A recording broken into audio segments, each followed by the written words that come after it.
Hello, I'm Chris Cummings, CEO of Petra Technologies, and we provide rock-solid IT every day. Today I'd like to give you a sample of what happens in the cybersecurity space when there is world conflict. The credit for this goes to Joe of the After Nines for the summary today. Russia invading Ukraine. This situation brings to light how kinetic warfare, bombs, guns, missiles, etc., is now fully intertwined with the cyber warfare. Here's a brief rundown on the timeline this year for this conflict.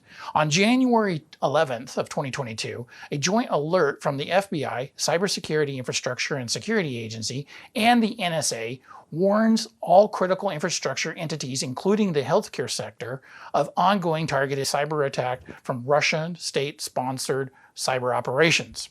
Then on February 18th, a top cyber official said that the United States has evidence for a massive denial of service and SMS spam campaigns in Ukraine originating in Russia. On February 23rd, new wiper malware has now started targeting Ukrainian enterprises, and the malware has also been seen in Lithuania and Latvia. Now, regarding air traffic control, airlines should stop flying over any part of the Ukraine during this conflict because of the risk of an unintended shoot-down or a cyber attack targeting air traffic control amid tensions with Russia. Now, the sandworm malware is now targeting Linux systems in the US and UK, and the agency detailed that they claim that another malware tool is also being used by a Russian hacking group called Sandworm. On February 24th now, a busy day happened here. The invasion of all the threatened Ukraine's outsourced information sector, which now was booming before the conflict even started. So Ukraine's IT export volume increased 36% to 6.8 billion in 2021, and that's up from 5 billion in 2020 and 4.2 billion in 2019, according to the IT Ukrainian Association. Now, regarding the Ukrainian hacker underground, the government of Ukraine is asking for volunteers from the country's hacker underground to help protect critical infrastructure and conduct cyber spying missions against the Russian troops.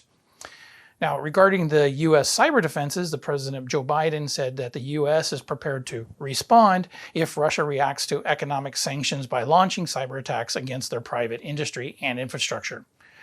Now, how about the cyber attack options? Well, Biden has now presented with a menu of options from the U.S. to carry out massive cyber attacks designed to disrupt Russia's ability to sustain its military operations in Ukraine. Now, the U.S. software exports, Ukrainian's government is now lobbying the Biden administration to cut Russia off from the U.S. software updates, to ban Russia flights, and to block the supply of goods to Russia's civil aviation industry in effort to rally support for drastic sanctions while the Kremlin pushes deeper into the Ukrainian territory. Also, Russia websites targeted, you bet. The websites of the Russian president government and the State Duma, lower house of parliament, were intermittently unavailable for users in Russia and Kazakhstan. The UK lending concerns are the Britain's biggest domestic lenders. Lloyd said that it was on heightened alert for cyber attacks from Russia as the crisis in Ukraine has worsened. Then on February 25th, phishing attacks allegedly targeted Ukrainian personnel. Hackers from Belarus have launched phishing emails against the Ukrainian military personnel.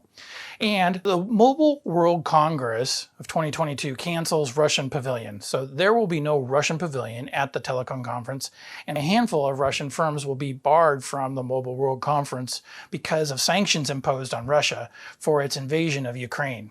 So the Conti ransomware gang sides with Russia also. The Conti ransomware team vowed to use its full capacity to deliver retaliatory measures in case of the Western warmongers' attempt to target critical infrastructure in Russia or any Russian-speaking region of the world.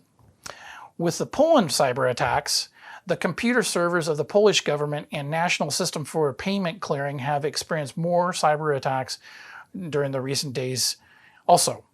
Now, in February 26th, some Russian banks have been removed from SWIFT. So this is the European Commission, and certain allies vowed to remove certain Russian banks from the SWIFT messaging system. This is a system where banks are talking to each other. There is also a CISA alert. So a CISA alert, that's CISA, has warned that the threat actors have deployed malware such as Whispergate and Hermit Wiper was being used against organizations in the Ukraine. There's also the Ukraine internet connectivity was knocked out. The connectivity was particularly poor in the southern and eastern parts of the country where fighting has been actually the heaviest. Also, SpaceX Starlink satellite broadband. Well, SpaceX billionaire Elon Musk said that the company's Starlink satellite broadband service is available in Ukraine, and SpaceX is sending more terminals to the country whose internet has been disrupted due to the Russian invasion. So the Ukraine rallies cyber pros and hackers. Ukraine has tried to assemble a mismatched team for the cybersecurity response against the full force of a major cyber power. They have asked domestic hackers to volunteer for offensive and defensive missions, and South Korea for help with general cybersecurity. They have also started to receive varying degrees of help from cybersecurity firms. The Kremlin website has also gone offline, so the official website of the Kremlin was down following reports of the denial of service or DDoS attacks on various other Russian government and state media websites. And then on February 27th, Google changed some policies. They banned some downloads of Russian state-owned media outlets and the mobile app on the Ukrainian territory and the request of the government in Kiev. Google has temporarily disabled for Ukraine some Google Maps tools which provide live information about traffic condition and how busy different places are.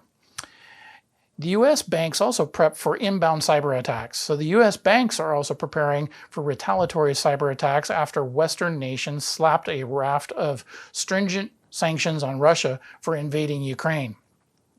And then on February 28th, NATO put out a statement.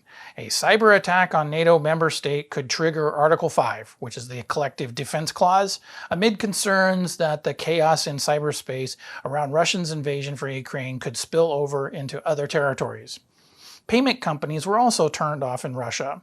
HP halted PC shipments to Russia, and Microsoft's threat intelligence says that they've been providing threat intelligence to the Ukraine government officials, according to Microsoft's president, Brad Smith. Foxblade malware is targeting Ukraine, and Microsoft Security Intelligence lists two components named Foxblade, both categorized as severe. So Foxblade A is listed as a Trojan that could be used for DDoS attacks, and Foxblade B is a downloader presumably used to install component A. As of this recording, that's the latest. So here's the takeaway. Business security vigilance. You are an innocent bystander that is in the middle of a bunch of cyber fights. A lot of crap is flinging around on the internet, and the firewall with full security services, including real-time deep packet inspection, will protect your business.